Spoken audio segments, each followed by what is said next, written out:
নমস্কার বন্ধুরা, রুবিস কিচেনে সবাইকে স্বাগত। দুপুরের থালি নিয়ে চলে এসেছি। দুপুরের থালিটা আজকে আমি বাটি করে সাজিয়ে নিইনি, কারণ খুব খিদে পেয়ে গেছিলো। আর কালকে সেই অনেক সকালে খেয়েছিলাম, মানে রাতেই খেয়েছিলাম, কিন্তু ওই কালকে খেয়ে নিয়েছিলাম প্রায় 8টা সাড়ে 8টার মধ্যে। তো সেই কারণে আজকে দুপুরে খুব খিদে পেয়ে গেছিলো। আর সকালে আমি ফল আর ইনশোর খেয়েছিলাম, তো বাটি বাটি করে নিতে পারিনি। আমার মেয়েকে বলে আজকে তুই একটু খাবারটা বেড়ে দিয়ে আমি বসে বসে খাই। তো এই খাবারটা সম্পূর্ণ ও এভাবেই সাজিয়ে দিচ্ছে। তো ও বললো বাটি বাটি করে দেবো, তাই আমি বললাম বাটি বাটি করে দিতে অনেক সময় লাগবে, তুই তাড়াতাড়ি করে দে, আমি খেয়ে নিই। এই হচ্ছে ঘটনা। প্রায় আমি তোমাদের দুপুরে থালি সাজাই আর কিছু না কিছু কথা আমি বলি, এবং যেই কথাগুলি বা যেই গল্পগুলি বলি মানে চেষ্টা করি সত্যি কথা বলার জন্য। তো আজকেও সেটা কোনো ব্যতিক্রম হবে না। তো মেয়ে আজকে আমাকে সাজিয়ে দিচ্ছে। লাউ দিয়ে ডাল করেছিলাম, এই রেসিপিটা তোমরা আমার স্ক্রিন চ্যানেলে গেলেই দেখতে পাবে। আমি আজকেই এই ডালটা ছাড়বো, লাউ ডালটা।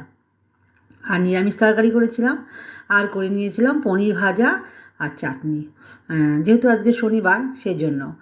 আর আমি পনির তরকারি করিনি, ওদের জন্য করে দিয়েছিলাম। আমি ওদের জন্য অন্যরকমভাবে করেছিলাম, তো আমার জন্য শুধু পনির ভাজা করেছিলাম। এই হচ্ছে। আর ওখান থেকে এই 2-3 গরস আমার মেয়েকে একটু খাইয়ে দিচ্ছিলাম। ও বললো খাবে না, তো আমি জোর করে বললাম খেয়ে দেখ কী সুন্দর হয়েছে। তো ওকে ওখান থেকে মেখে মেখে 2-3 গরস খাইয়ে দিচ্ছিলাম। তারপরে আমি বসে বসে খাচ্ছিলাম। তো মেয়ে বলছে যে লাউ খেয়ে দেখ লাউ ডাল কেমন হয়েছে। ও শুধু পনির দিয়ে খাবে, তো খেয়ে দেখলেও বললো মা ভালোই হয়েছে। এই হচ্ছে কথা। যাই হোক, আমি বসে বসে খাচ্ছি। আর দেখো, একটু বললাম আলু ভাজা দে, তো আলু ভাজাটা আমার হাজব্যান্ড দিতে গেছে আনতে গিয়ে। আজ আলু ভাজাটাও খুঁজে পাচ্ছে না, আবার আলু ভাজা নিয়ে আসলাম। নিয়ে এসে আলু ভাজা দিয়ে আবার ডাল দিয়ে ভাত নিয়ে খেলাম, বেশ ভালোই লাগলো। আর এই আলু ভাজাগুলো না ভালোই লাগে খেতে।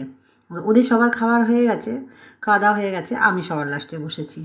আর ওরাও একটু তাড়াতাড়ি করে খেয়ে নিয়েছে। ওরা আমার আগে কালকে রাতে খেয়েছিল, সেই জন্য ওদের খিদে পেয়ে গেছে। আর সকালে তেমন কিছু খেতে পারিনি বলে চাউমিন খেয়েছে মেয়ে। ওদের জন্য চাউমিন রেডি করেছি ঠিকই, কিন্তু কেউ চাউমিন খায়নি, রয়েছে, শুধু ছেলে খেয়েছে, বললো বিকালে খাবো। তো যাই হোক, খিদে আমরাও সবার খিদে পেয়ে গেছে, তাড়াতাড়ি করে সবাই খেয়ে নিয়েছে, ওদেরকে আগে খাইয়ে দিয়ে তারপর আমি খেতে বসছি। এই ছিল আজকে দুপুরের টিফিন, আর এই এতগুলো কথা তোমাদেরকে শেয়ার করলাম। তো যাই হোক, আর দেখছো না যে বাঁধাকপিটা দিয়েছে, সেই বাঁধাকপিটা পাশের বাড়ি দিদি, তোমরা দেখতেই পাও আমার ভিডিওতে, ওই দিদি রান্না করে আমাকে দিয়ে গেছে। তো ভালোই হয়েছে, দারুণ হয়েছিলো বাঁধাকপিটা। আর লাস্টে চাটনি দিয়ে ভাত দেখিয়েছি, দারুণ লাগে। তোমরা এরকম করে খাবে, দেখে হেভি লাগে।